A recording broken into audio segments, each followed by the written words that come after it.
Sur la configuration, il y a un vrai enjeu qui est d'éviter que l'énergie reparte au ministère de l'économie. Puisque là, ce serait véritablement une régression par rapport à ce qu'on a aujourd'hui, et ce serait un signal extrêmement négatif de la poursuite des tendances antérieures, et donc c'est vraiment quelque chose à éviter. À l'inverse, moi je considère qu'un certain nombre de sujets devraient être traités par la sphère du ministère de l'écologie. L'isolation, par exemple, des logements, il est tout à fait anormal et, à mon avis, malsain et maladroit que ce soit traité prioritairement par le ministère du Logement. Les problèmes, par exemple, de filière industrielle en matière de véhicules ou de transport, je trouve ça dommage que ça ne soit pas traité par le ministère de l'écologie et que c'est traité plus prioritairement par le ministère de l'Industrie.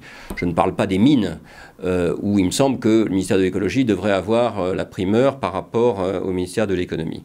Tout ça fait dire que, à force de gonfler ce ministère, on se demande si c'est tenable. Et c'est vrai que ce ministère est un ministère tout à fait énorme. Et donc l'interrogation qu'on peut avoir, c'est si, d'une certaine façon, à un moment donné, il ne faudrait pas avoir d'un côté un ministère de la Nature et de l'autre côté un ministère de la Transition énergétique.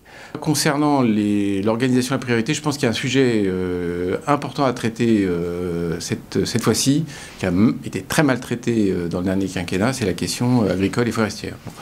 Les enjeux de biodiversité, les enjeux santé-environnement tournent autour de la question agricole.